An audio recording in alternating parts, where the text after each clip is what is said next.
Саламатсыздарбы, Назигайым подкастынын көрүүчүлөрү. Бүгүн бизде конокто Асель Шербекова жана мен сиздер менен Аида Абдырасулова. Кош келиптирсиз, Асель айым. Саламатсыздарбы? Саламатчылык. Бүгүнкү биздин темабыз зордук зомбулук темасы болот. Анткени балдарга зордук зомбулук көрсөткөндөр көп болуп жатат. Үй бүлөнүн ичинде зордук зомбулуктар көп болуп жатат да. Кол көтөргөн эркектердин айынан канчалаган аялдар көз жумуп кетип жатат. Ошол боюнча бүгүн сиз менен кенен маектешебиз. Зордук зомбулуктун негизи келип чыгуусу кайдан? Эмне үчүн эркек аял кишиге кол көтөрөт? Мен бир нерсени угуп калдым да. Менин күйөөм кол көтөргөнүнөн мен ажырашып кеттим дейт. Бирок азыр ал экинчи аял алды, ал аялына такыр кол көтөрбөйт дейт да. Ошондо бул жерде маселе менде болуп жатабы же эмне үчүн эркек бир адамга кол көтөрөт, экинчи аялга кол көтөрбөйт деген суроо да. Бул зордук зомбулук эмне себептен болуп атат деп негизи түбүн карай турган болсок, кайра эле кичинекей кезинен өзү ошол нерсени алып чоңойгон. Биздин кыргыздардын бир 80%-дан ашы урса керек балдарын. Болушу мүмкүн. Ооба. Балам жакшы болсун, балам тарбиялуу болсун деп ура беришет да. Ооба. Ошондой уруу негизи уруп коюу бар го. Мисалы мен деле мындай периште эмесмин негизи. Менде дагы негизи балдарымды ушул өзүм укканга чейин деп айтайын. Ага чейин исламга келгенге чейин мен да балдарымды аябай көп урчумун. Бала ошол сүйүүнү минус жол менен, уруу менен алган болсо, ал минус менен гана бере алат жана өзү дагы ошол нерсени гана түшүнө алат. Урууну норма деп түшүнөт. Ошон үчүн көпчүлүк аялдар күйөөсү урса дагы эч кимге арызданбайт, норма катары жашап жүрө берет да. Себеби аны көрүп чоңойгон.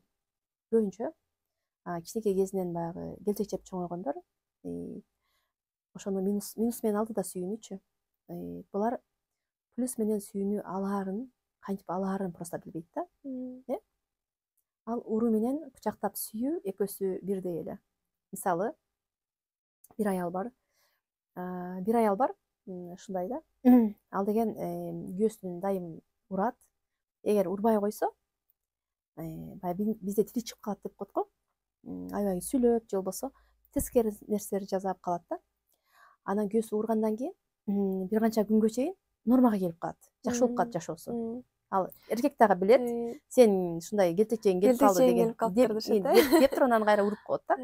Уруп койгон кезде жеңилдеп калат дагы, кайра ошол нерсе кайталана берет да жашоодо. Аны деген ошол ургандан көрө кучактап койсо деле урганын эле несин алат. Эффект ошондой эле болот да. Аны биздин эркектерибиз дагы ошентип алган сүйүүнү, аял дагы ушундай алган. Анан ошону аялдар талап кылат, эркек дагы ошол нерсе менен сүйүү алган сыяктуу. Биздин денебиз урасыңбы, кучактайсыңбы, ал бирдей эле, результаты бирдей эле болот да. Ошол аялды ургандан көрө эркек дагы мындай түшүнүп, кучактап жаным деп койсо эле болду. Ал аял алып алды да. Ошондой эле да. Бирок ал ошентип кучактап коюш үчүн ал өзү да кучакталган болуш керек да. Кичинекей кезинен өзү кучакталып өскөн бала болсо, мээрим албаса, мээрим да бере албайт да. Аны кучактай албайт да. Ошол нерседен болот, көбүнчөсү ошол нерседен болот. Эмне үчүн биринчи аялын эмне үчүн урат, бирок экинчи аялын урбайт дегенде, балким экинчи аялы ошол нерсени талап кылбай эле өзү мындай эмоционалдык интеллекти өнүккөн да. Ал нерсени туура чоң киши абалына өтөт да, ал урганын жактырбаарын айтып коет же болбосо. Мага кол көтөрүү жакпайт. Же болбосо өзү сүйүүнү бере алат, ошол эле кезде аны туура кучактай да алат да. Кантип алганы дагы билет. Негизи жетилген адам аны келтек жебей эле кантип жашаарын өзү билет да. Жетилген адам, нормада жетилген адам. Мисалы, өзү кучактаткысы келип аткан болсо, айтышы мүмкүн да. Жаным кел, мени катуу кучактап койчу деген сыяктуучу айта алат да. Түшүнүктүү. Демек, адамдын өзүнүн да болот экен, кандай сүйүүнү кайсыл жактан алышы. Түшүнүктүү. Бизде зордук зомбулукту актоо көп жерде жүрөт да. Мисалы үчүн аял кишини урса, тилинен алды, тилинен көрдү деп айтышат да. Ошондой тилдүү болсо деле эркек киши урбай койсо болот да деген дагы бир жак чыгат да. Аялдарды коргопчу. Аялдардын укугу көп жерде корголбой калгандай сезилет да.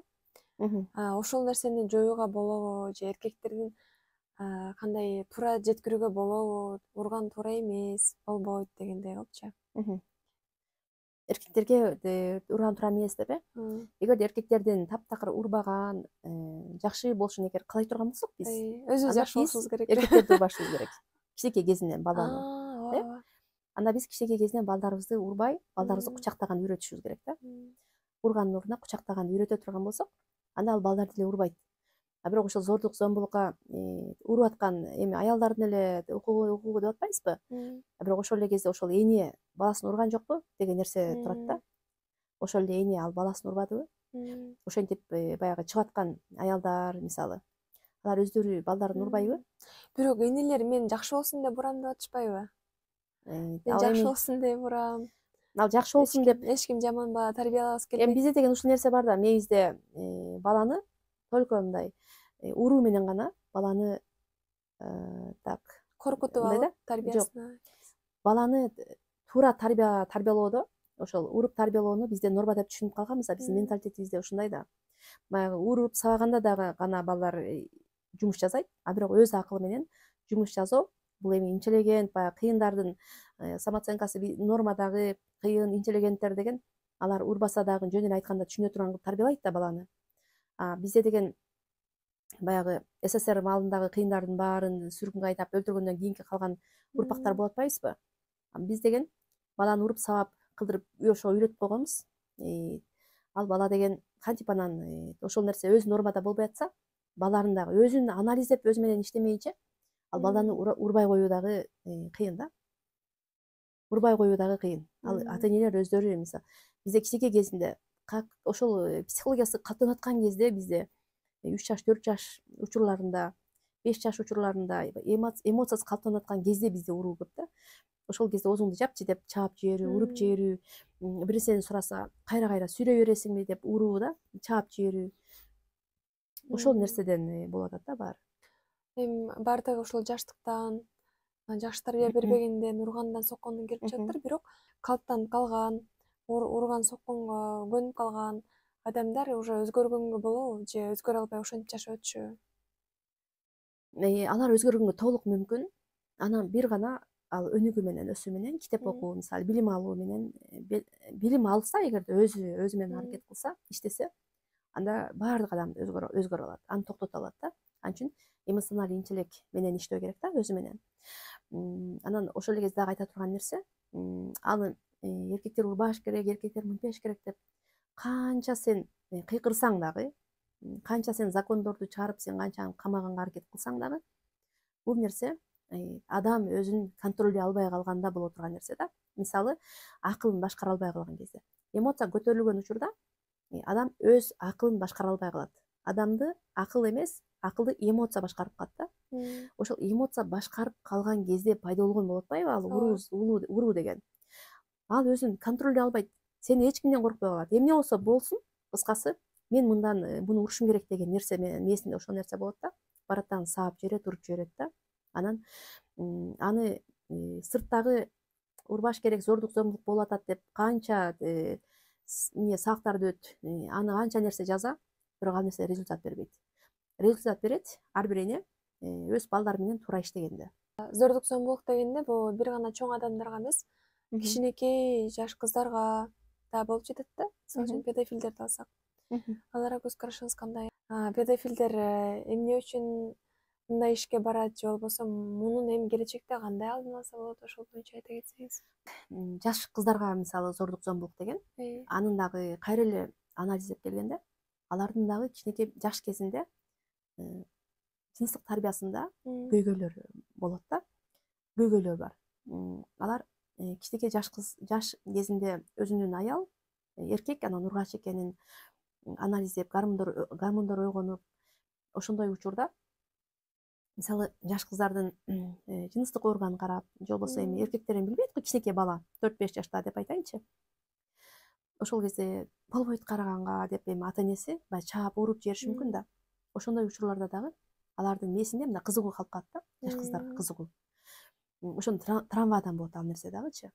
А негизинен ошону туура түшүндүрүү менен, кичинекей кезинен баштап туура түшүндүрүү менен бул ушундай болот, жаратылышыбыз ушундай, Кудайдын жаратканы ушундай, бирок тийишкенге болбойт деген сыяктуу. Эгерде ошол калыптанып аткан кезде туура түшүндүрө турган болсо, алар кызыкпайт да. Ошол кезде жаш кыздарга кызыгуу туура эмес экенин ата эне жеткирип кое турган болсо, бул педофилизм деген чыкпайт да. Эми азыр педофилдерге кандай чара көрсө болот азыркы учурда?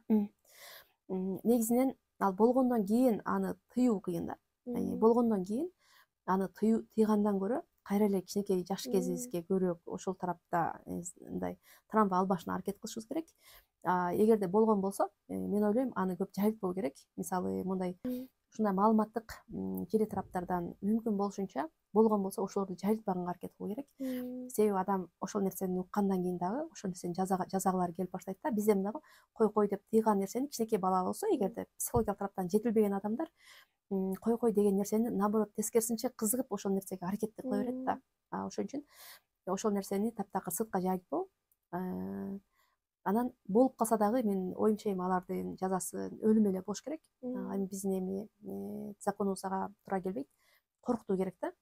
Өлүм менен коркутса болот да. Анан жөн эле камап коюу, кайра чыгып кетүү болсо, ал нерсе жеңил эле болсо, анда бир ошол кумар ал адам үчүн камалгандан да кызыктуураак болуп калышы мүмкүн ошол учурда. Бул тема өтө актуалдуу. Муну биз бул жерден эле жаап кое албайбыз. Бирок биздин убактыбыз тар болгондуктан сиздер менен коштошууга туура келет. Кийинки чыгарылыштардан сиздер менен жолукканча сизге да келип бергениңизге аябай чоң рахмат. Силерге да чоң рахмат. Башкача.